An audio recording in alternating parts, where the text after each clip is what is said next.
Good morning. അപ്പോൾ കഴിഞ്ഞ ക്ലാസ്സിൽ നമ്മൾ statement of profit and loss അതിൻ്റെ ഫോർമാറ്റ് കണ്ടു. പിന്നെ അതിനോടനുബന്ധമായിട്ട് വരുന്ന ചില ടേംസ്, അതിൻ്റെ ഡീറ്റെയിൽസ്, അതേപോലെ അതിൻ്റെ തിയറീസ് നമ്മൾ കുറച്ച് കണ്ടു. ഓക്കെ, അപ്പോൾ ഈ ഒരു ക്ലാസ്സിൽ നമ്മൾ അതിൻ്റെ ഒരു കണ്ടിന്യൂഷനാണ് നോക്കാൻ പോകുന്നത്. സ്റ്റേറ്റ്മെൻറ്റ് ഓഫ് പ്രോഫിറ്റ് ആൻഡ് ലോസിൻ്റെ ഒരു കണ്ടിന്യൂഷനാണ്. അപ്പോൾ അതിൽ ആദ്യമായിട്ട് പറയുന്നത് ഏർണിങ്സ് പെർ ഷെയർ. അപ്പോൾ നമ്മൾ സ്റ്റേറ്റ്മെൻറ്റ് ഓഫ് പ്രോഫിറ്റ് ആൻഡ് ലോസിൽ ആ ഫോർമാറ്റിൽ അവസാനമായിട്ട് ഈ ഏർണിംഗ് പെർ ഷെയർ എന്താണെന്നുള്ളത് നമ്മൾ കാണുന്നുണ്ട്, അത് എഴുതി വെക്കുന്നുണ്ട്. അപ്പോൾ തന്നെ ഞാൻ പറഞ്ഞതാണ് ഏർണിംഗ് പെർ ഷെയർ എന്താണെന്ന് വെച്ച് കഴിഞ്ഞാൽ ഈ ഡിവിഡൻഡ് ഓരോ ഷെയർ ഹോൾഡർക്ക് എത്ര കൊടുക്കുന്നു എന്നതാണ് ഏർണിംഗ് പെർ ഷെയർ എന്ന് വെച്ചാൽ. അപ്പോൾ ടോട്ടൽ പ്രോഫിറ്റ് നമ്മൾ കണക്കാക്കിയതിന് ശേഷം എത്ര ഷെയറുകളുണ്ടോ അത്ര ഷെയറുകളായിട്ട് ഡിവൈഡ് ചെയ്ത് കഴിഞ്ഞാൽ ഏർണിംഗ് പെർ ഷെയർ കിട്ടും. ഓക്കെ, അപ്പോൾ ഇവിടെ ഇതിൻ്റെ തിയറി നമുക്കൊന്ന് വായിക്കാം. Earning per share is one of the most widely used indicators of profitability of a business enterprise from shareholders perspective. As per Ind AS 33, an enterprise is required to present both basic and diluted earning per share on the face of statement of profit and loss. Such a disclosure will improve the performance comparison between different entities for the same reporting period and between different accounting periods of the same entity. അപ്പോൾ earning per share എന്താണെന്ന് വെച്ചാൽ ഇവിടെ അതിൻ്റെ എന്താണ് earning per share എന്ന് കൊടുത്തിട്ടില്ല. Earning per share ആ ഒരു പേര് തന്നെ പറയുന്നുണ്ട്, ഓരോ ഷെയറിലും കിട്ടുന്ന ഏർണിങ് വരുമാനം എത്രയാണ് വരുന്നത്. അപ്പോൾ ഷെയർ വാങ്ങുന്നത് നമുക്കതിൻ്റെ പ്രോഫിറ്റ് കിട്ടാനാണ്, ഒരു കമ്പനിയുടെ പ്രോഫിറ്റ് നമുക്ക് കിട്ടാനാണ് നമ്മൾ ഒരു ഷെയർ പ്രധാനമായിട്ട് വാങ്ങുന്നത്. ഓക്കെ, അപ്പോൾ അവിടെ ഏർണിംഗ് പെർ ഷെയർ വർദ്ധിക്കുന്നതാണ് എപ്പോഴും ഒരു കമ്പനിക്ക് അതിൻ്റെ പ്രോഫിറ്റബിലിറ്റി അളക്കുന്നത് ഏറ്റവും വലിയൊരു ഇൻഡിക്കേറ്ററാണ് ഈ ഏർണിംഗ് പെർ ഷെയർ എന്ന് വെച്ചാൽ.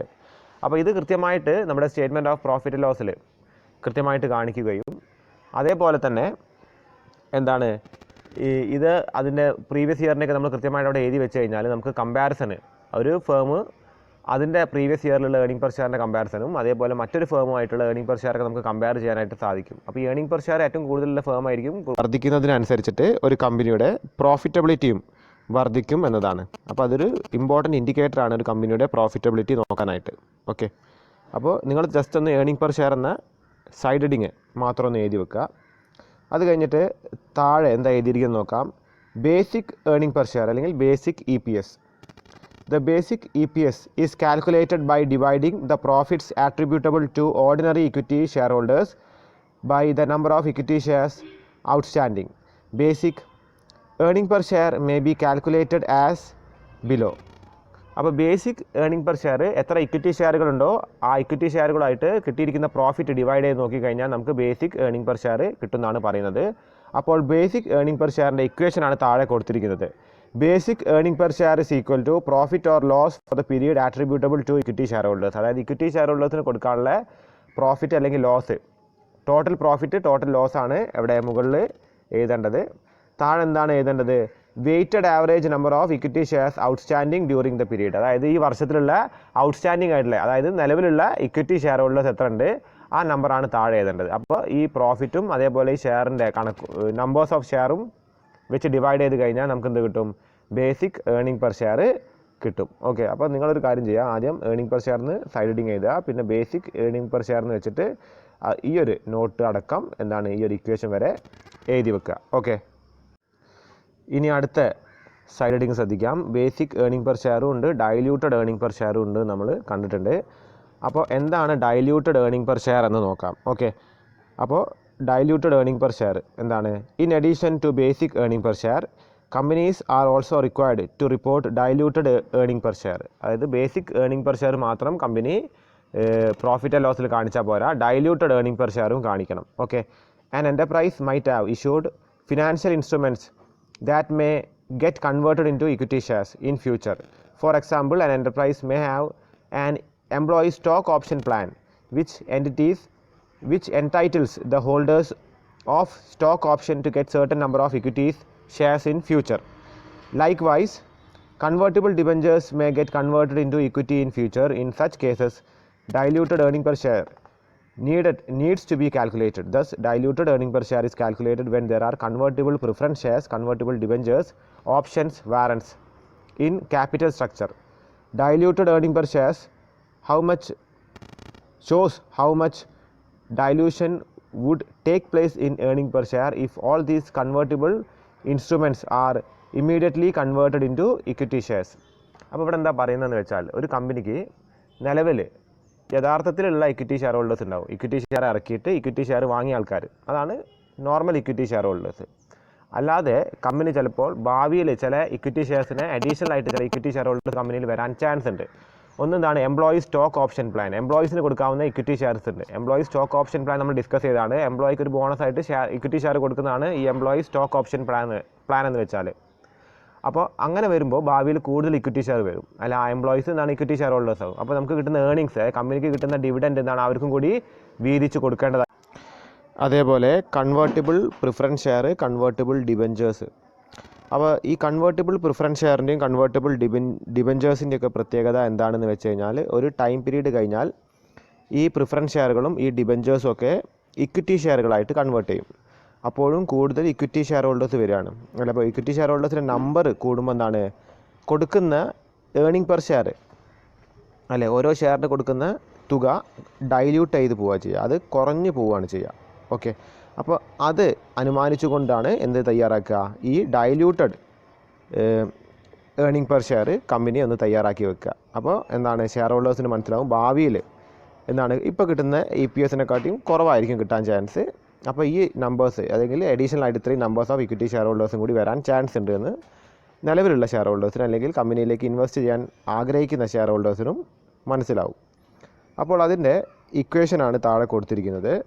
Diluted EPS is equal to net profit or loss for the period attributable to equity shareholders divided by weighted average number of equity shares outstanding during the period. അപ്പോൾ അതിൽ ആരും കൂടി add ചെയ്യുക, ഇതിലിപ്പോൾ ഈ weighted ആവറേജിൽ ആരും കൂടി വന്നിട്ടുണ്ടാവും, ഓൾറെഡി ആഡ് ചെയ്തിട്ടുണ്ടാവും നമ്മുടെ കൺവേർട്ടിബിൾ പ്രിഫറൻസ് ഷെയർസ്, അതേപോലെ കൺവേർട്ടിബിൾ ഡിബഞ്ചേഴ്സ്, അതേപോലെ എംപ്ലോയി സ്റ്റോക്ക് ഓപ്ഷൻ സ്കീമിൽ വരുന്ന എംപ്ലോയീസ് ഒക്കെ എന്താണ് ഈ ഒരു നമ്പർ ഓഫ് ഇക്വിറ്റി ഷെയർസിൽ എന്താണ് ആഡ് ആയിട്ടുണ്ടാവും. അതുകൊണ്ട് അത് ഡൈല്യൂട്ട് ചെയ്തതുകൊണ്ട് അത് എമൗണ്ട് EPSൻ്റെ എമൗണ്ട് കുറയും. ഓക്കെ, അപ്പോൾ ആദ്യം ഡൈല്യൂട്ടഡ് EPS എഴുതുക, അത് കഴിഞ്ഞിട്ട് ഇത് മുതൽ ഇതുവരെ എഴുതി വെക്കുക. ഓക്കെ, ഇത് മുതൽ ഈ ഒരു ഇക്വേഷൻ വരെ എഴുതി വെക്കുക. ഓക്കെ, ഇനി നമുക്ക് അടുത്ത പോയിന്റ് ശ്രദ്ധിക്കാം.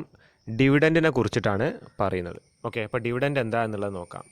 The divisible profit of a company is distributed among the shareholders of a company on the basis of number of shares held.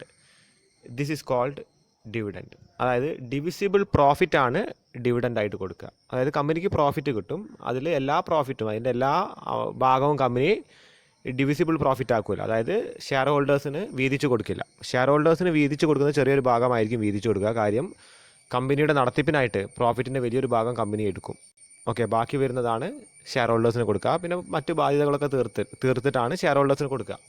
അപ്പോൾ ഷെയർ ഹോൾഡേഴ്സിന് കൊടുക്കുന്ന ആ ഒരു പ്രോഫിറ്റിൻ്റെ ഭാഗത്തെയാണ് ഡിവിസിബിൾ പ്രോഫിറ്റ് എന്ന് പറയുന്നത്. ഓക്കെ, അപ്പോൾ അതിൻ്റെ ഒരു ഓഹരിയാണ് ഈ ഡിവിഡൻഡ് എന്ന് വെച്ചാൽ. Okay, thus dividend simply means the amount of divisible profit distributed among shareholders. The board of directors will recommend the amount of profit to be distributed as dividend. അതായത് ഈ ഡിവിഡൻഡ് എത്ര കൊടുക്കണം എന്നുള്ളത് തീരുമാനിക്കുന്നത് ബോർഡ് ഓഫ് ഡയറക്ടേഴ്സ് ആണ്. കമ്പനിയുടെ തലപ്പത്തിരിക്കുന്ന commanding പവറാണ് board of directors എന്ന് വെച്ചാൽ, അവരാണ് തീരുമാനിക്കുന്നത്. The shareholders in annual general meeting will declare the dividends recommended by board of directors. Okay, അപ്പോൾ ഷെയർ ഹോൾഡേഴ്സിന് ആനുവൽ ജനറൽ മീറ്റിങ്ങിലാണ് ഈ ഡിവിഡൻറ്റിനെ കുറിച്ചുള്ള കാര്യങ്ങൾ ബോർഡ് ഓഫ് ഡയറക്ടേഴ്സ് പറഞ്ഞു കൊടുക്കുക. ഓക്കെ, അപ്പോൾ ഡിവിഡൻഡ് എന്ന് നിങ്ങൾ സൈഡ് ഹെഡിങ് എഴുതുക. ഡിവിഡൻഡ് എന്ന് സൈഡ് ഹെഡിങ് എഴുതിയിട്ട് എന്താണ് ഇത് മുതൽ ഇതുവരെ നോട്ടിലേക്ക് എഴുതി വെക്കുക. ഓക്കെ, ഇനി അടുത്ത സൈഡ് ഹെഡിങ് ശ്രദ്ധിക്കാം. Sources of dividend. ഡിവിഡൻറ്റിൻ്റെ വിവിധ സോഴ്സസ്. അപ്പോൾ ഏതൊക്കെ രീതിയിൽ നിന്നാണ് ഡിവിഡൻഡ് കിട്ടുക എന്നുള്ളതാണ് പറയുന്നത്. ഓക്കെ, അപ്പോൾ ഡിവിഡൻഡ് എങ്ങനെയൊക്കെയാണ് കിട്ടുക എന്നുള്ളതാണ്. അപ്പോൾ ഇവിടെ ഈ ഒരു സൈഡ് ഹെഡിങ് നിങ്ങൾ എഴുതി വെക്കുക, സോഴ്സസ് ഓഫ് ഡിവിഡൻഡ് എന്ന് എഴുതി വെക്കുക. അപ്പോൾ താഴെ എന്താ എഴുതിയിരിക്കുന്നത് നോക്കാം. Dividend can be declared and paid by a company for any financial year out of. അതായത് ഏതൊക്കെ സോഴ്സിൽ നിന്നാണ് ഡിവിഡൻഡ് കൊടുക്കുക എന്നുള്ളതാണ്, ഏതൊക്കെ സോഴ്സിൽ നിന്നാണ് കൊടുക്കുക എന്നുള്ളതാണ്. അപ്പോൾ എന്താണ് ആദ്യത്തെ point? Current years profit after providing depreciation. അതായത് ഡിപ്രിസിയേഷൻ കുറച്ചുകൊണ്ട് നിലവിലുള്ള വർഷത്തെ പ്രോഫിറ്റിൽ നിന്ന് എന്താണ് അതിന് divisible entire profit after depreciation കഴിച്ചതിന് ശേഷം വരുന്ന എൻ്റയർ പ്രോഫിറ്റ് ഡിവിസിബിൾ പ്രോഫിറ്റ് ആക്കിയിട്ട് അത് ഡിവിഡൻ്റായിട്ട് ഡിവൈഡ് ചെയ്ത് കൊടുക്കാം ഷെയർ ഹോൾഡേഴ്സിന്. രണ്ടാമതായിട്ട് പറയുന്നത് previous years profit after providing depreciation. അപ്പോൾ കറൻറ്റ് ഇയർ മാത്രമല്ല പ്രീവിയസ് ഇയറിൻ്റെ കഴിഞ്ഞ വർഷത്തെ പ്രോഫിറ്റും നമുക്ക് ഡിവിഡൻ്റായിട്ട് കൊടുക്കാൻ സാധിക്കും. പിന്നെ മൂന്നാമത്തെ പോയിന്റ് എന്താ പറയുന്നത് നോക്കാം. Both current years profit and previous years profit, നിലവിലുള്ള വർഷത്തെയും പ്രീവിയസ് ഇയറിൻ്റെ പ്രോഫിറ്റും വേണമെങ്കിൽ എടുത്ത് ഡിവിഡൻ്റായിട്ട് ഈ വർഷം ഡിസ്ട്രിബ്യൂട്ട് ചെയ്യാം. പിന്നെ നാലാമത്തെ പോയിന്റ് എന്താണ്? Money provided by central bank or state government, central bank അല്ല, central government or state government for the payment of dividend in pursuance of a guarantee given by that government. അതായത് ഗവൺമെൻറ്റിൻ്റെ കയ്യിൽ നിന്ന് എന്തെങ്കിലും ഫണ്ട് ലഭിച്ചിട്ടുണ്ടെങ്കിൽ അതും പ്രോഫിറ്റായിട്ട് കണക്കാക്കിക്കൊണ്ട് ഷെയർ ഹോൾഡേഴ്സിന് ഡിവിഡൻഡ് പ്രൊവൈഡ് ചെയ്യാൻ സാധിക്കും. ഓക്കെ, അപ്പോൾ ഈ 4 പോയിന്റുകളും ഈ ഹെഡിങ്ങും നിങ്ങൾ എഴുതി വെക്കുക. ഓക്കെ, ഇനി അടുത്ത സൈഡ് ഹെഡിങ് ശ്രദ്ധിക്കാം. ടേംസ് റിലേറ്റിംഗ് ടു ഡിവിഡൻറ്റുമായിട്ട് റിലേറ്റഡ് ആയിട്ട് വരുന്ന ചില ടേംസിനെ കുറിച്ചിട്ടാണ് നമ്മൾ പഠിക്കാൻ പോകുന്നത്. അപ്പോൾ എന്തൊക്കെയാണ് എന്നുള്ളത് നോക്കാം. Following terms are used in relation to dividend. താഴെ പറയുന്ന ടേംസൊക്കെ ഡിവിഡൻറ്റുമായിട്ട് ബന്ധപ്പെട്ട് നമ്മൾ യൂസ് ചെയ്യുന്ന ടേംസാണ്.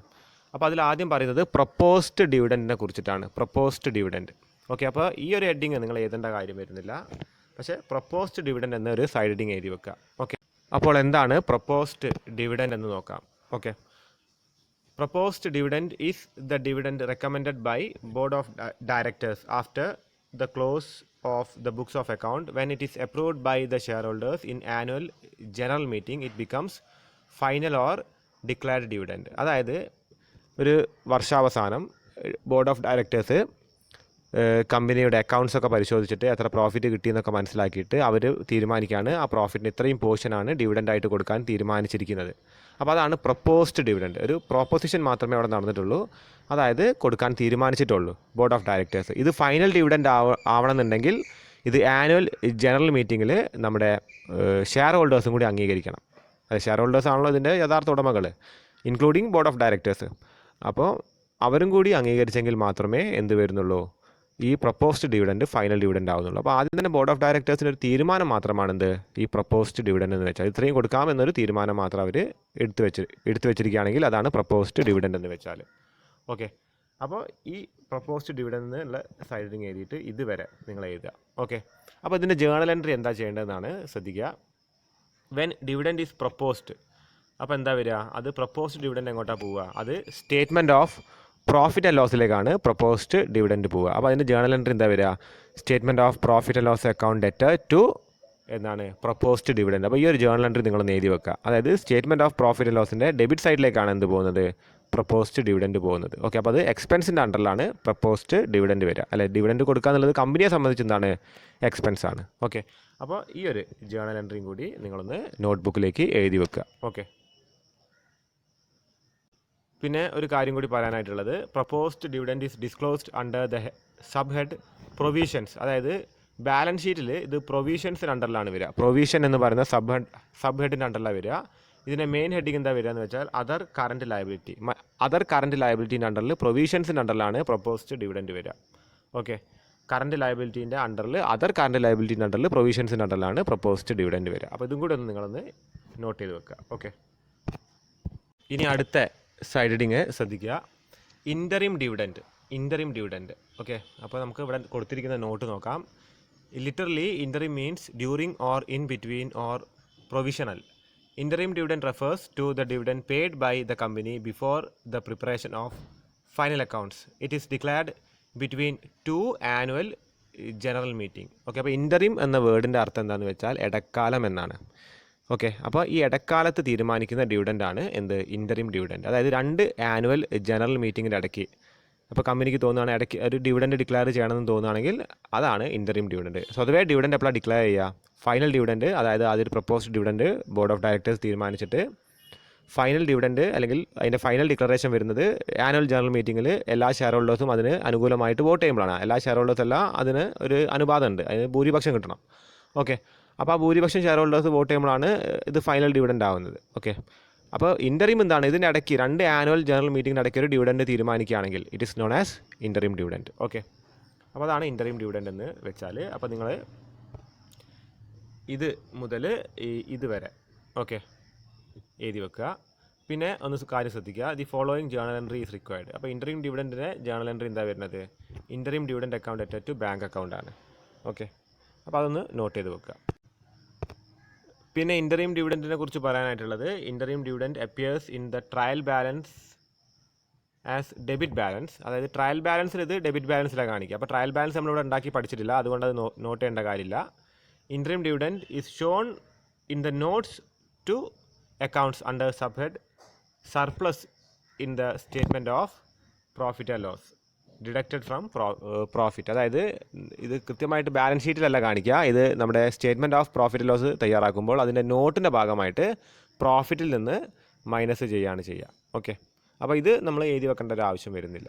ഓക്കെ, ഇത് സ്കിപ്പ് ചെയ്യുക, നേരത്തെ തന്നെ നോട്ട് എഴുതി വെക്കുക. ഓക്കെ, ഇനി അടുത്ത സൈഡ് ഹെഡിങ് ശ്രദ്ധിക്കാം, final dividend. Okay, this is the dividend which is proposed and declared at the end of the accounting year after the close of books of account. അതായത് declare ചെയ്ത dividend, അതായത് proposed dividend നമ്മുടെ annual general മീറ്റിങ്ങിൽ നമ്മൾ വോട്ടിനിട്ടിട്ട് അത് പാസ്സാക്കി കഴിഞ്ഞാൽ, share holders അത് പാസ്സാക്കി കഴിഞ്ഞാൽ അതെന്താണ്? ഫൈനൽ ഡിവിഡൻ്റ് ആണ്.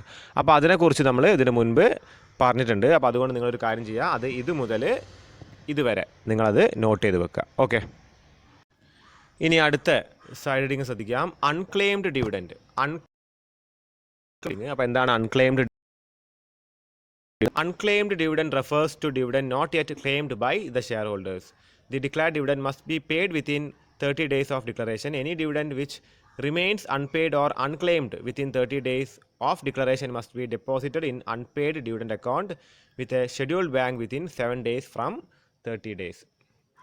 ഓക്കെ, അപ്പോൾ എന്താ അവിടെ പറഞ്ഞിരിക്കുന്നത്? അൺക്ലെയിംഡ് ഡിവിഡൻറ്റ്, അതായത് ഡിവിഡൻറ്റ് ഡിക്ലെയർ ചെയ്ത് കഴിഞ്ഞാൽ, അതായത് ഫൈനൽ ഡിവിഡൻറ്റ് ഡിക്ലെയർ ചെയ്ത് കഴിഞ്ഞാൽ 30 ദിവസത്തിനുള്ളിൽ ഷെയർ ഹോൾഡേഴ്സിന് അത് കൊടുക്കണം എന്നുള്ളതാണ്. അപ്പോൾ അത് കൊടുക്കാൻ കമ്പനി വിട്ടുപോവുകയും അതേപോലെ ആ ഡിവിഡൻറ്റിന് ഒരു ഷെയർ ഹോൾഡർ ക്ലെയിം ചെയ്തിട്ടില്ല എങ്കിൽ, അതായത് അത് കിട്ടിയിട്ടില്ല എന്ന് പറഞ്ഞിട്ട് ക്ലെയിമുമായിട്ട് വരണ്ടേ, അതും ചെയ്തിട്ടില്ല എങ്കിൽ ആ ഒരു ഫണ്ട് എങ്ങോട്ട് ഇടണം? അതൊരു ഷെഡ്യൂൾഡ് ബാങ്കിലേക്ക് 7 ദിവസമോ അല്ലെങ്കിൽ 30 ദിവസത്തിനോ ഇടയ്ക്ക് വെച്ചിട്ട് നിക്ഷേപിക്കണം. അതാണ് അൺക്ലെയിംഡ് ഡിവിഡൻറ്റിനെ കൊണ്ട് ഉദ്ദേശിക്കുന്നത്. അപ്പോൾ ഇതിൻ്റെ ജേണൽ എൻട്രീസ് ഇവിടെ കൊടുത്തിട്ടുണ്ട്, ശ്രദ്ധിക്കുക. When dividend is paid the journal entry is, അതായത് ഡിവിഡൻറ്റ് കൊടുക്കുന്ന നേരത്തെ എന്താണ് ജേണൽ എൻട്രി വരുന്നതെന്ന് വെച്ചാൽ dividend account അറ്റഡ് to bank account ആണ്. വെൻ അൺപെയ്ഡ് ആണെങ്കിൽ, അതായത് ഡിവിഡൻറ്റ് ഇതുവരെ കൊടുത്തിട്ടില്ല എന്നുള്ളതാണെങ്കിൽ അതിൻ്റെ ജേണൽ എൻട്രി വരിക dividend account അറ്റഡ് to unpaid dividend account. അപ്പോൾ ഈ ഒരു എന്താണ് ജേണൽ എൻട്രി ചെയ്ത്, അപ്പോൾ ഇതിൽ നിങ്ങൾ ഈ അൺക്ലെയിംഡ് ഡിവിഡൻറ്റ് ഇത് മുതൽ ഇതുവരെ ഫുള്ളായിട്ട് നോട്ടിലേക്ക് എഴുതി വെക്കും. ഓക്കെ, ഇനി പ്രോബ്ലത്തിലേക്ക് കടക്കുന്നതിന് മുൻപായിട്ട് ചില അഡ്ജസ്റ്റ്മെൻറ്റ്സിനെ കുറിച്ചിട്ട് നമുക്ക് നോക്കാനായിട്ടുണ്ട്. ഓക്കെ, അപ്പോൾ അതിൽ ആദ്യമായിട്ട് വരുന്നതാണ് ക്ലോസിംഗ് സ്റ്റോക്ക്. അപ്പോൾ ക്ലോസിംഗ് സ്റ്റോക്ക് എപ്പോഴും അഡ്ജസ്റ്റ്മെൻറ്റ് എന്ന് പറഞ്ഞിട്ട് നമ്മുടെ പ്രോബ്ലത്തിൽ ഒരു ട്രയൽ ബാലൻസോ അല്ലെങ്കിൽ ഒരു ബാലൻസ് ഷീറ്റോ ഒക്കെ തരും. അപ്പോൾ അതൊക്കെ നമ്മൾ ഓരോന്നും അതിലോ കാണുന്ന ഓരോ ഐറ്റംസ് നമ്മൾ ഈ പറയുന്ന സ്റ്റേറ്റ്മെൻറ്റ് ഓഫ് പ്രോഫിറ്റ് ആൻഡ് ലോസിലേക്ക് അല്ലെങ്കിൽ സ്റ്റേറ്റ്മെൻറ്റ് ഓഫ് എഫയേഴ്സിലേക്ക് അല്ലെങ്കിൽ സ്റ്റേറ്റ്മെൻറ്റ് ഓഫ് എഫയർ അല്ലെങ്കിൽ സ്റ്റേറ്റ്മെൻറ്റ് ഓഫ് ഫിനാൻഷ്യൽ പൊസിഷനിലേക്ക് ഇടുക എന്നുള്ളതാണ്. സ്റ്റേറ്റ്മെൻറ്റ് ഓഫ് എഫയർ അല്ല, statement of financial position balance ഷീറ്റിലേക്ക്. അപ്പോൾ ഇത് ഓരോ ഐറ്റം നമ്മൾ തിരഞ്ഞു പിടിച്ചിട്ട് അത് എങ്ങോട്ടേക്കാണ് ഇടേണ്ടതെന്ന് വെച്ചിട്ട് അത് കൃത്യമായിട്ട് ആ ഫോർമാറ്റിലേക്ക് എഴുതി വെക്കുക എന്നുള്ളതാണ് നമ്മൾ പ്രോബ്ലത്തിലൂടെ ചെയ്യേണ്ടത്. അപ്പോൾ അത് കഴിഞ്ഞിട്ട് ഈ ക്വസ്റ്റ്യനിൽ അവസാനമായിട്ട് അഡ്ജസ്റ്റ്മെൻറ്റ്സ് എന്ന് പറഞ്ഞിട്ട് കുറച്ച് ഐറ്റംസ് വരും. അതിൽ പ്രധാനമായിട്ട് വരുന്ന ഒന്നാണ് ക്ലോസിംഗ് സ്റ്റോക്ക്. അപ്പോൾ ക്ലോസിംഗ് സ്റ്റോക്ക് വന്നാൽ എങ്ങോട്ടേക്ക് എഴുതേണ്ടതെന്ന് വെച്ചാൽ ഇവിടെ തന്നെ കൊടുത്തിട്ടുണ്ട്. Closing stock should be return to statement of profit loss. അതിൻ്റെ ക്രെഡിറ്റ് സൈഡിലേക്കാണ് എഴുതുന്നത് അല്ലേ. ക്ലോസിംഗ് സ്റ്റോക്ക് ഡെബിറ്റിലും ഇതെന്താണ് ക്രെഡിറ്റിലാണ് വരുന്നത്. അപ്പോൾ ഇതിൻ്റെ ക്രെഡിറ്റ് എന്ന് പറയുമ്പോൾ എന്താണ്, അതൊരു ഇൻകം ആയിട്ടാണ് പരിഗണിക്കുക. എക്സ്പെൻസിൻ്റെ കൂടുതലല്ല, ഇൻകത്തിൻ്റെ ഭാഗത്താണ് എഴുതേണ്ടത്. ഓക്കെ, അപ്പോൾ ജനറലി എന്താണ് ക്ലോസിംഗ് സ്റ്റോക്ക് ട്രയൽ ബാലൻസിൽ തരില്ല. അപ്പോൾ എന്താണ് ഇത് ഇങ്ങനെയാണ് നമ്മൾ എഴുതേണ്ടത്. ഓക്കെ, അപ്പോൾ ഇതൊന്ന് നോട്ട് ചെയ്ത് വെക്കുക. എഴുതി വെച്ചിട്ടില്ലെങ്കിലും കുഴപ്പമില്ല, ഒന്ന് മനസ്സിലാക്കി വെക്കുക. ഓക്കെ ഓക്കെ ഇനി അടുത്തത് ഔട്ട്സ്റ്റാൻഡിങ് എക്സ്പെൻസ് ആണ്. വളരെ ഇമ്പോർട്ടൻ്റ് ആയൊരു ഐറ്റമാണ് ഔട്ട്സ്റ്റാൻഡിങ് എക്സ്പെൻസ് എന്ന് വെച്ചാൽ അതൊക്കെ ഈ അഡ്ജസ്റ്റ്മെൻറ്റിൽ തരുന്ന ഐറ്റംസ് ആണ്. അപ്പോൾ എന്താണ് ഔട്ട്സ്റ്റാൻഡിങ് എക്സ്പെൻസ് എന്നത് വിശദമായിട്ട് നോക്കേണ്ട കാര്യമാണ്. നമുക്കറിയാം അക്കൗണ്ടിങ് ഒരു പീരീഡിലേക്കാണ് ചെയ്യുക, അതായത് ഒരു വർഷം, അതായത് ഏപ്രിൽ 1 മുതൽ മാർച്ച് 31 വരെയാണ് അക്കൗണ്ടിങ് ചെയ്യുക. ഓക്കെ, അതിനിടയ്ക്ക് 12 മാസങ്ങൾ കഴിഞ്ഞു പോകും.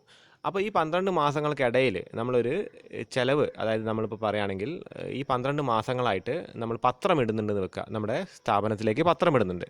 അപ്പോൾ പത്രത്തിന് കൊടുക്കാനായിട്ട് ഇപ്പോൾ പ്രതി മാസം ഒരു 100 രൂപയാണ് വരുന്നതെന്ന് കണക്ക് കൂട്ടാം. ഓക്കെ, പത്ര ഓഫീസിലേക്ക് അല്ലെങ്കിൽ പത്രത്തിൻ്റെ ബില്ലായിട്ട് വന്നിരിക്കുന്നത് 100 രൂപയാണ് പ്രതിമാസം. ഓക്കെ, അപ്പോൾ ഒരു വർഷം കൊടുക്കേണ്ടത് എത്രയാണ്? 1200 രൂപയാണ് ഒരു വർഷം കൊടുക്കേണ്ടത്. ഓക്കെ, അപ്പോൾ നമ്മളിത് വാർഷികമായിട്ടാണ് കൊടുക്കുന്നതെന്ന് വെക്കുക. അതായത് നമ്മളൊരു മാർച്ച് 31-നാണ് ഇത് കൊടുക്കുന്നതെന്ന് വെക്കുക. അപ്പോൾ മാർച്ച് 31-ന് എല്ലാം കൂടി നമ്മൾ ചിലവ് വന്നപ്പോൾ ചിലവ് നമുക്ക് തികയുന്നില്ല. അപ്പോൾ അതുകൊണ്ട് കമ്പനി എന്ത് ചെയ്യുന്നതെന്ന് വെച്ചാൽ ഈ 1200 പത്രത്തിന് 100 രൂപ വെച്ച് വരുമ്പോൾ കൊടുക്കേണ്ടത്. കമ്പനി 1000 രൂപയെ കൊടുത്തിട്ടുള്ളൂ. 200 രൂപ അടുത്ത വർഷം തരാമെന്ന് പറഞ്ഞു. ഓക്കെ, ചിലവ് എവിടെയാണ് വന്നിരിക്കുന്നത്? ഈ ചിലവ് നടന്നിരിക്കുന്നത് അല്ലെങ്കിൽ ഈ ചിലവിന് ആസ്പദമായിട്ടുള്ള സംഗതി അത് എക്രൂ ആയിരിക്കുന്നത്, ചിലവ് നടന്നിരിക്കുന്നത് ഈ ഒരു വർഷമാണ്. ഇനി അടുത്ത വർഷം ഇത് കൊടുക്കാമെന്ന് പറഞ്ഞാലും ഈ വർഷം തന്നെ എന്ത് കാണിക്കുക? ഈ ചിലവ് ഇവിടെ എഴുതി കാണിക്കണം. ഓക്കെ, അപ്പോൾ 1000 രൂപ പൈസയായിട്ട് കൊടുത്തിട്ടുണ്ട്. ബാക്കി 200 രൂപ എന്താണ്? അത് ഔട്ട്സ്റ്റാൻഡിങ് ആണ്, അത് കൊടുക്കാനുണ്ട്. അതും ഈ വർഷം തന്നെ നമ്മൾ അക്കൗണ്ടിൽ കാണിക്കണം. അത് അടുത്ത വർഷം കൊടുക്കുമ്പോഴല്ല കാണിക്കേണ്ടത്. ഓക്കെ, അടുത്ത വർഷത്തെ നിരക്ക് അല്ലെങ്കിൽ ആ ബില്ലാണ് എഴുതേണ്ടത്. ഓക്കെ, അതാണ് ഔട്ട്സ്റ്റാൻഡിങ് എന്ന് വെച്ചാൽ. അപ്പോൾ അതുകൊണ്ട് നമ്മൾ കണ്ടില്ല, ഈ ചിലവിൻ്റെ കൂടെ തന്നെ ഇതും കൂടി നമ്മൾ ആഡ് ചെയ്യണം. അപ്പോൾ 1200 ഈ വർഷം വന്ന പത്രത്തിൻ്റെ ചിലവ് തന്നെ എഴുതി കാണിക്കാം. അപ്പോൾ അതാണ് ഇവിടെ പറയുന്നത്. Outstanding expense are those expense which remain unpaid at the end of the accounting period. In order to arrive at true profit or loss it is necessary to take into account the outstanding or accrued expense. അതായത് outstanding എക്സ്പെൻസിനെ നമ്മൾ എന്താണ് എക്സ്പെൻസിലേക്ക് add ചെയ്യുക. അപ്പോൾ ഇത് എവിടെ വരും? ഇത് നമ്മൾ ഈ എക്സ്പെൻസ് നമ്മുടെ P&L. അപ്പോൾ ഈ എക്സ്പെൻസ് എവിടെ വരും? അപ്പോൾ നമ്മൾ പ്രോഫിറ്റ് ലോസിൽ ഈ ഒരു എക്സ്പെൻസ് ചെയ്തുമ്പോൾ അതിൻ്റെ കൂടെ എന്തും കൂടി ആഡ് ചെയ്യണം? ഔട്ട്സ്റ്റാൻഡിങ് എക്സ്പെൻസ് കൂടി ആഡ് ചെയ്യണം. എക്സ്പെൻസ് ലയബിലിറ്റിയാണ്. അത് ബാലൻസ് ഷീറ്റിൻ്റെ അല്ലെങ്കിൽ സ്റ്റേറ്റ്മെൻറ്റ് ഓഫ് ഫിനാൻഷ്യൽ പൊസിഷനിൽ ലയബിലിറ്റീൻ്റെ അണ്ടറിലും വരും. ഓക്കെ, അപ്പോൾ ഇതാണ് ഔട്ട്സ്റ്റാൻഡിങ് എക്സ്പെൻസിനെ കുറിച്ചിട്ട് പറയാനായിട്ടുള്ളത്. അപ്പോൾ ഇനി അടുത്തത് പ്രീപെയ്ഡ് എക്സ്പെൻസസ് ആണ്. Prepaid expense. ഓക്കെ, അപ്പോൾ എന്താണ്? ഔട്ട്സ്റ്റാൻഡിങ് എക്സ്പെൻസിന് നേരെ വിപരീതമാണ് പ്രീപെയ്ഡ് എക്സ്പെൻസ്. അതായത് ഒരു വർഷം നമ്മൾ പരിഗണിക്കുകയാണെങ്കിൽ നേരത്തെ പറഞ്ഞ അതേ ഉദാഹരണം തന്നെ 1200 രൂപ നമുക്ക് പത്രത്തിന് കൊടുക്കാനുണ്ട് എന്ന് കരുതുക. ഓക്കെ, നമ്മൾ ഈ വർഷം കൊടുക്കണ നേരത്ത് ഈ മാർച്ച് 31-ന് കൊടുക്കുമ്പോൾ 2400 കൊടുത്തു എന്ന് കരുതുക. അടുത്ത വർഷത്തിൽ കൂടി നിരക്ക് പൂർണ്ണമായിട്ടും ഈ വർഷം കൊടുത്തു. അപ്പോൾ ഇവിടെ ചിലവ് കാണിക്കുമ്പോൾ 2400 എന്നല്ല കാണിക്കേണ്ടത്. ഈ വർഷം ചിലവ് കാണിക്കുമ്പോൾ 1200 കാണിക്കാൻ പാടുള്ളൂ. ഈ 2400 എന്താണ്? അത് 2400-ൽ വരുന്ന 1200 അടുത്ത വർഷത്തെ ചിലവാണ്. അത് അടുത്ത വർഷം കാണിച്ചാൽ മതി. അപ്പോൾ അതുകൊണ്ട് തന്നെ എക്സ്പെൻസിൽ നിന്ന് 2400, ഇപ്പോൾ 2400 ബാങ്കിൽ നിന്ന് പോയിട്ടുണ്ട്. പക്ഷേ എത്ര? 2200 അതിൽ നിന്ന് കുറച്ചിട്ട് ഈ 2200 നമ്മളിവിടെ കാണിക്കാനായിട്ട് പാടുള്ളൂ. ഓക്കെ, അപ്പോൾ എക്സ്പെൻസായിട്ട് ഇത് ഡെബിറ്റ് ചെയ്യുക. എക്സ്പെൻസിലേക്ക് എന്താണ്? ഇതിനെ ക്രെഡിറ്റ് ചെയ്യുക. ഓക്കെ, ഇതിനെ ഡെബിറ്റിൽ എഴുതുക, എക്സ്പെൻസിനെ ക്രെഡിറ്റിൽ എഴുതുക. അപ്പോൾ നമ്മുടെ സ്റ്റേറ്റ്മെൻറ്റ് ഓഫ് പ്രോഫിറ്റ് ലോസിൽ എക്സ്പെൻസിൻ്റെ സൈഡിൽ നിന്ന് ഇത് മൈനസ് ചെയ്യണം. ഓക്കെ, എക്സ്പെൻസ് 2400 എന്തിൽ കൊടുത്തിട്ടുണ്ട്? പത്രത്തിന് കൊടുത്തിട്ടുണ്ട് പറയും. അതിൽ 1200 എന്താണ്? പ്രീപെയ്ഡ് എക്സ്പെൻസ് ആണ്. അപ്പോൾ അത് മൈനസ് ചെയ്യുക. അപ്പോൾ ഇതെന്താണ്? ഈ പ്രീപെയ്ഡ് എക്സ്പെൻസ് എന്താ സാധനം? ഇത് നമ്മൾ നേരത്തെ കണ്ടു, ഔട്ട്സ്റ്റാൻഡിങ് എക്സ്പെൻസ് ലയബിലിറ്റി ആണെങ്കിൽ ഇത് എന്താണ്? ലയബിലിറ്റി അല്ല, ഇത് അസറ്റാണ്. നമ്മുടെ സ്റ്റേറ്റ്മെൻറ്റ് ഓഫ് ഫിനാൻഷ്യൽ പൊസിഷൻ്റെ അസറ്റ് സൈഡിലാണ് വരിക. അപ്പോൾ കണക്കുകൾ ചെയ്യുന്ന നേരത്ത് കുറച്ചും കൂടി ക്ലിയർ ആവും. ഓക്കെ, അപ്പോൾ ഈ നോട്ടുകളൊക്കെ നിങ്ങൾ എഴുതി വെക്കണമെന്നില്ല, ഒന്ന് മനസ്സിലാക്കി വെക്കുക. ഓക്കെ, ഇതായിട്ട് ചെറിയ മാർക്കിന് ചോദിക്കാൻ ചാൻസ് വളരെ കുറവാണ്. കാര്യം ഇത് +2 ലെവലിൽ ചോദിക്കുന്ന ചോദ്യങ്ങളാണ്. ഡിഗ്രിയിലേക്ക് അങ്ങനെ ചോദിക്കാറില്ല. അപ്പോൾ വേണമെന്നുണ്ടെങ്കിൽ നിങ്ങളിതിൻ്റെയൊക്കെ 2 വരി ഒന്ന് നോട്ട് ചെയ്ത് വെക്കുക, അല്ലാന്നുണ്ടെങ്കിൽ സ്ക്രീൻഷോട്ട് എടുത്ത് വെക്കുക. അടുത്ത സൈഡ് ഹെഡിങ് ശ്രദ്ധിക്കുക. Accrued income. This is the income earned but not received by the end of the accounting year. Such incomes arise in case of interest on investment, rent on building, commission. അതായത് ഈ വർഷം കിട്ടേണ്ട income, അതായത് building റെൻറ്റിന് കൊടുത്തിട്ടുണ്ട്, അത് ഈ വർഷം കിട്ടാനുണ്ട് ഒരു തുക. പക്ഷേ ഈ വർഷം അവർക്ക് കാശ് കഴിഞ്ഞിട്ട് തന്നിട്ടില്ല, അടുത്ത വർഷം തരാമെന്നാണ് പറഞ്ഞത്. അപ്പോൾ ഔട്ട്സ്റ്റാൻഡിങ് എക്സ്പെൻസിൻ്റെ അതേപോലെ തന്നെയാണ് അക്രൂഡ് ഇൻകം വരുന്നത്. ഔട്ട്സ്റ്റാൻഡിങ് എക്സ്പെൻസ് എന്തായിരുന്നു? നമുക്ക് ചിലവ് കൊടുക്കാൻ സാധിച്ചില്ല, അടുത്ത വർഷം കൊടുക്കാമെന്ന് പറഞ്ഞു. ഇൻകം അക്രൂഡ് എന്താണ്? കിട്ടാനുണ്ട് തുക ഈ വർഷം, പക്ഷേ കിട്ടിയിട്ടില്ല. പക്ഷേ കിട്ടാനുള്ള തുക ഈ വർഷം തന്നെ ഇൻകം ആയിട്ട് പരിഗണിക്കണം. അതുകൊണ്ട് തന്നെ accrued income account letter to income account നമ്മൾ എഴുതണം. അപ്പോൾ അത് നമ്മുടെ സ്റ്റേറ്റ്മെൻറ്റ് ഓഫ് പ്രോഫിറ്റ് ലോസിൽ ഇൻകത്തിൻ്റെ കൂടെ അത് ആഡ് ചെയ്യണം. കാര്യം ഇൻകം അത്രയും കിട്ടാണ്ട്. അപ്പോൾ നമുക്കൊരു 10 മാസത്തെ റെൻറ്റ് കിട്ടിയിട്ടുണ്ട്, 2 മാസത്തെ കിട്ടിയിട്ടില്ല. പക്ഷേ ആ 2 മാസം കൂടി ആഡ് ചെയ്തിട്ട് ഇത്രയും കിട്ടാണ്ടെന്ന് പറഞ്ഞിട്ട് തന്നെ എഴുതി വെക്കണം. അപ്പോൾ അത് അക്രൂഡ് ഇൻകം എന്ന് പറഞ്ഞിട്ട് സെപ്പറേറ്റ് ആയിട്ട് എഴുതി വെക്കാൻ വേണ്ടത്, അല്ലെങ്കിൽ നമുക്ക് തിരിച്ചറിയില്ല. ഓക്കെ, ഇത്രയും അക്രൂഡ് ആയിട്ടുണ്ടെന്ന് എഴുതി വെച്ചിട്ട് ഇത്രയും ഇൻകം ആണ് കിട്ടാനുള്ളത്. ഓക്കെ, അത് എഴുതി വെക്കുക. ഇനി അടുത്ത സൈഡ് ഹെഡിങ് ശ്രദ്ധിക്കുക. Income received in advance. Okay, income received in അഡ്വാൻസിനെ കുറിച്ചിട്ടാണ് പറയുന്നത്. അപ്പോൾ നമ്മൾ നേരത്തെ കണ്ട അക്രൂഡ് ഇൻകത്തിൻ്റെ വിപരീതം, income received in advance. Okay, ഇവിടെ എന്താ പറയുന്നത്? Sometimes the all amount of income received in an accounting year does not belong to the current year. അതായത് ഇവിടെ കിട്ടിയിരിക്കുന്ന ഇൻകം ചിലപ്പോൾ അടുത്ത ഈ ഒരു വർഷത്തിന് ഉള്ള ഇൻകം ആയിരിക്കില്ല. കാര്യം ഒരു വർഷം അപ്പോൾ നമ്മളിങ്ങനെ ടൈം ലൈൻ വരച്ചിട്ട് ഒരു വർഷത്തിനുള്ളിൽ കിട്ടേണ്ട ഇൻകം ചിലപ്പോൾ അടുത്ത വർഷം കൂടി കിട്ടേണ്ട ഇൻകം ഈ വർഷം ലഭിക്കാൻ ചാൻസ് ഉണ്ട്. ഓക്കെ, അപ്പോൾ നമ്മളിപ്പോൾ നേരത്തെ പറഞ്ഞ ആ ന്യൂസ് ഏജൻസി അല്ലെങ്കിൽ ആ ന്യൂസ് പേപ്പറിൻ്റെ കാര്യം നമ്മൾ പറഞ്ഞു. അപ്പോൾ അവർക്ക് നമ്മൾ പറയുകയാണ് നമ്മൾ ഒരു വർഷം അവസാനം നമ്മൾ 2 വർഷത്തെയും കൂടി ചേർത്തുള്ള പൈസ കൊടുക്കുക എന്ന് പറയുമ്പോൾ അവർക്ക് അത് ഇൻകം റിസീവ്ഡ് ഇൻ അഡ്വാൻസ് ആണ്. 1200 കൊടുക്കുന്നതിന് പകരം 2400 കൊടുക്കുമ്പോൾ on their point of view it is an income received in advance അല്ലേ. അവർക്ക് അടുത്ത് വരാൻ പോകുന്ന വർഷം കിട്ടേണ്ട ഇൻകമാണ് റിസീവിങ് ഇൻ അഡ്വാൻസ് അല്ലേ, ഇൻകം ഇൻ അഡ്വാൻസ്. അപ്പോൾ അതാണ് ഇൻകം റിസീവിങ് ഇൻ അഡ്വാൻസ് എന്ന് വെച്ചാൽ. അപ്പോൾ ആ ഒരു ഇൻകം നമ്മൾ സാമ്പത്തിക വർഷം കാണിക്കാൻ പാടില്ല. We are not allowed to show that income in this current financial year. Okay, അപ്പോൾ അതുകൊണ്ട് നമ്മൾ എന്ത് ചെയ്യുക, we have to deduct that income from the current year's income. അതായത് നിലവിലുള്ള ഇൻകത്തിൽ നിന്ന് ആ ഇൻകത്തെ നമ്മൾ മൈനസ് ചെയ്തിട്ട് അടുത്ത വർഷം അത് കാണിക്കുക. അപ്പോൾ അത് നമ്മൾ ഇൻകത്തിലേക്ക് ഡെബിറ്റ് ചെയ്യുക. അതാണ് ജേണൽ എൻട്രി വരിക. അടുത്ത പോയിന്റ് ശ്രദ്ധിക്കുക, depreciation. So decrease in the value of fixed assets due to wear and tear, passage of time or obsolescence, etc. is called depreciation. So depreciation means while you use a fixed asset for so many time, it will become obsolete. അതായത് നമ്മുടെ usage കാരണം എന്താണ്, ആ fixed അസറ്റിൽ തേയ്മാനം സംഭവിക്കും. ആ തേയ്മാനത്തിൻ്റെ അളവാണ് ശരിക്കും പറയുന്നത് ഡിപ്രിസിയേഷൻ എന്ന് വെച്ചാൽ. അപ്പോൾ depreciation is considered to be an expense. Depreciation എന്താണ്, നമ്മളൊരു ചിലവായിട്ടാണ് കൺസിഡർ ചെയ്യുന്നത്. അപ്പോൾ അതുകൊണ്ട് തന്നെ അത് സ്റ്റേറ്റ്മെൻറ്റ് ഓഫ് പ്രോഫിറ്റ് ആൻഡ് ലോസിൽ നമ്മൾ അത് ചിലവായിട്ട് കാണിക്കും. അതേപോലെ ബാലൻസ് ഷീറ്റിൽ ആ ഫിക്സഡ് അസറ്റിൽ നിന്ന് ആ ഡിപ്രിസിയേഷൻ്റെ എമൗണ്ട് നമ്മളെല്ലാം കുറയ്ക്കണം. ഓക്കെ, അപ്പോൾ real value of fixed asset will be അസറ്റൈൻഡ്. അതായത് ഫിക്സഡ് അസറ്റിൻ്റെ യഥാർത്ഥ വില നമുക്ക് തിരിച്ചറിയാനായിട്ട് നമ്മൾ ആ ഫിക്സഡ് അസറ്റിൻ്റെ യഥാർത്ഥ വില തിരിച്ചറിയാനായിട്ട് ഫിക്സഡ് അസറ്റിൽ നിന്ന് നമുക്ക് ആ ഡിപ്രിസിയേഷൻ്റെ വാല്യൂ കുറച്ചെങ്കിലേ സാധിക്കുള്ളൂ. ഓക്കെ, അപ്പോൾ the depreciation will be shown in the statement of profit loss as also it will be shown in the statement of financial position. അപ്പോൾ സ്റ്റേറ്റ്മെൻറ്റ് ഓഫ് പ്രോഫിറ്റ് ആൻഡ് ലോസിൽ അത് ഡിപ്രിസിയേഷൻ എന്ന് വെച്ചാൽ എക്സ്പെൻസ് ആയിട്ട് കാണിക്കുക. പിന്നെ അത് ഫിനാൻഷ്യൽ പൊസിഷനിൽ അത് ആ അസറ്റ് ഫിക്സഡ് അസറ്റിൽ നിന്ന് കൺസേൺഡ് ഫിക്സഡ് അസറ്റിൽ നിന്ന് ആ ഡിപ്രിസിയേഷൻ്റെ എമൗണ്ട് മൈനസ് ചെയ്യുക. ഓക്കെ, ഫിക്സഡ് അസറ്റിൻ്റെ യഥാർത്ഥ വില തിരിച്ചറിയാനായിട്ട് ഫിക്സഡ് അസറ്റിൽ നിന്ന് നമുക്ക് ആ ഡിപ്രിസിയേഷൻ്റെ വാല്യൂ കുറച്ചെങ്കിലേ സാധിക്കുള്ളൂ. ഓക്കെ, അപ്പോൾ the depreciation will be shown in the statement of profit loss as also it will be shown in the statement of financial position. അപ്പോൾ സ്റ്റേറ്റ്മെൻറ്റ് ഓഫ് പ്രോഫിറ്റ് ലോസിൽ അത് ഡിപ്രിസിയേഷൻ എന്ന് വെച്ചാൽ എക്സ്പെൻസ് ആയിട്ട് കാണിക്കുക. പിന്നെ അത് ഫിനാൻഷ്യൽ പൊസിഷനിൽ അത് ആ അസറ്റ് ഫിക്സഡ് അസറ്റിൽ നിന്ന് കൺസേൺഡ് ഫിക്സഡ് അസറ്റിൽ നിന്ന് ആ ഡിപ്രിസിയേഷൻ്റെ എമൗണ്ട് മൈനസ് ചെയ്യുക. ഓക്കെ, അടുത്ത പോയിന്റ് ശ്രദ്ധിക്കാം, പ്രൊവിഷൻ ഫോർ ഡിപ്രിസിയേഷൻ. അപ്പോൾ പ്രൊവിഷൻ എന്ന വാക്കിൻ്റെ അർത്ഥം എന്താണെന്ന് വെച്ചാൽ നമ്മൾ കരുതി വെക്കുക എന്നുള്ളതാണ്. ഓക്കെ, അപ്പോൾ ഡിപ്രിസിയേഷൻ വരുന്നു എന്ന് കാണുന്ന സമയത്ത് അല്ലെങ്കിൽ ഡിപ്രിസിയേഷൻ ആയിട്ട് ഒരു എമൗണ്ട് കരുതി വെക്കും. അപ്പോൾ എന്തിനാണ് ചെയ്യുന്നതെന്ന് വെച്ച് കഴിഞ്ഞാൽ ഈ ഡിപ്രിസിയേഷൻ കാരണം നമുക്കറിയാമല്ലോ, ഡിപ്രിസിയേഷൻ എന്താണ്, ഒരു ഫിക്സഡ് അസറ്റിന് അതിന് വരുന്ന തേയ്മാനമാണ്. അപ്പോൾ അതിനൊരു ലൈഫ് ഉണ്ടാവും അല്ലേ, അതിൻ്റെ വർക്കിംഗ് കണ്ടീഷൻ ഉണ്ടാവും. ഒരു ലൈഫ് വരെ നമുക്കൊരു ഏതൊരു അസറ്റും യൂസ് ചെയ്യാൻ പറ്റുള്ളൂ. ഇപ്പോൾ നമ്മളൊരു ബിൽഡിംഗ് ആവട്ടെ, ഒരു വാഹനമാവട്ടെ, ഏത് ഫിക്സഡ് അസറ്റ് ആവട്ടെ, ഫർണിച്ചേഴ്സ് ആവട്ടെ, എന്തിനും നമുക്ക് അതിനൊരു ലൈഫ് ഉണ്ട്.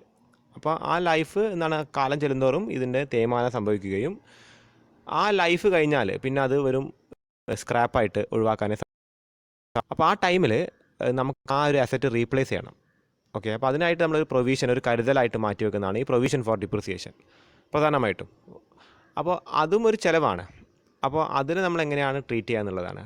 അപ്പോൾ അതും ഈ സ്റ്റേറ്റ്മെൻറ്റ് ഓഫ് പ്രോഫിറ്റ് ലോസിൽ ചിലവായിട്ട് തന്നെ കാണിച്ചുകൊണ്ട് എക്സ്പെൻസിൻ്റെ സൈഡിലാണ് ഇത് എഴുതി വെക്കേണ്ടത്. ഓക്കെ, ഇനി ഒരു പോയിന്റ് കൂടി നമുക്ക് നോക്കാനായിട്ടുള്ളത് ബാഡ് ഡെപ്റ്റ് ആണ്. ഓക്കെ, അപ്പോൾ എന്താണ് ബാഡ് ഡെപ്റ്റ് എന്നത് നോക്കാം.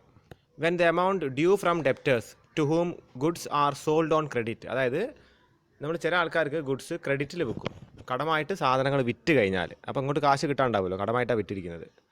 Is found ഇർറിക്കവറബിൾ. അപ്പോൾ ചില കേസിൽ അവരെ കയ്യിൽ നിന്ന് അവരെ ബിസിനസ് പൊട്ടിപ്പോവുകയോ അല്ലെങ്കിൽ അവർക്ക് മരണം സംഭവിക്കുകയോ അപ്പോൾ തിരിച്ചു തരാൻ പറ്റാത്തൊരവസ്ഥ വന്നു കഴിഞ്ഞാൽ പിന്നെ എന്തായി, നമുക്ക് ഇങ്ങോട്ട് കിട്ടാനുള്ള കാശ് അത് ഇർറിക്കവറബിളായി. അപ്പോൾ അതിൻ്റെ പേരാണെന്ത്, ബാഡ് ഡെപ്റ്റ്. അപ്പോൾ ആ ഡെപ്റ്റിന് നമ്മൾ കൊടുക്കുന്ന ഒരു അക്കൗണ്ടിങ് ടെർമിനോളജിയാണെന്ത്, ബാഡ് ഡെപ്റ്റ് എന്ന് വെച്ചാൽ. അതൊരു പ്രയോഗമാണ്. Okay, in short ഇർറിക്കവറബിൾ ഡെപ്റ്റ് is known as bad ഡെപ്റ്റ്. അപ്പോൾ അതൊന്ന് എഴുതി വെച്ചേക്കാം, ഇർറിക്കവറബിൾ ഡെപ്റ്റ് ഈസ് നോൺ ആസ് ബാഡ് ഡെപ്റ്റ്. അപ്പോൾ അതെങ്ങനെ എഴുതുക, അത് ബാഡ് ഡെപ്റ്റ് ടു സൺട്രി ഡെപ്റ്റേഴ്സ്. അപ്പോൾ സൺട്രി ഡെപ്റ്റേഴ്സിൽ നിന്ന് അത് കുറയ്ക്കാൻ വേണ്ടത്. സൺട്രി ഡെപ്റ്റർ ഡെബിറ്റിൽ വരുന്ന സാധനമാണ്, അത് ക്രെഡിറ്റിൽ ഇല്ല, ഇനി ഒരു കാരണവശാൽ അത് കിട്ടാൻ പോകുന്നില്ല. അപ്പോൾ ബാഡ് ഡെപ്റ്റ് എന്ന് പറഞ്ഞാൽ സൺട്രി ഡെപ്റ്ററിൽ നിന്നത് കുറയ്ക്കുകയാണ് വേണ്ടത്. ഓക്കെ, ദ ബാഡ് ഡെപ്റ്റ് account is closed by transferring to statement of profit loss account. അപ്പോൾ ബാഡ് ഡെപ്റ്റ് ഒരു ചിലവാണ് അല്ലേ, ഒരു നഷ്ടമാണ്. അപ്പോൾ അതുകൊണ്ട് അവിടെ അത് കാണിക്കുക സ്റ്റേറ്റ്മെൻറ്റ് ഓഫ് പ്രോഫിറ്റ് ലോസിൽ എക്സ്പെൻസിൻ്റെ അണ്ടറിലാണ് അത് കാണിക്കുക. പിന്നെ നമ്മൾ ബാലൻസ് ഷീറ്റിൽ വരുമ്പോൾ ഈ ഡെപ്റ്റേഴ്സിൽ നിന്ന് എന്താണ് ഈ ബാഡ് ഡെപ്റ്റ് കുറച്ചും കൂടി നമ്മൾ കാണിക്കണം. ഓക്കെ, അപ്പോൾ ഇതാണ് ബാഡ് ഡെപ്റ്റിൻ്റെ കേസ് വരുന്നത്. അപ്പോൾ ഇനി നമുക്ക് മെയിനായിട്ട് നോക്കാനുള്ളത് ഇതിൻ്റെ കണക്കുകളാണ്. ഓക്കെ.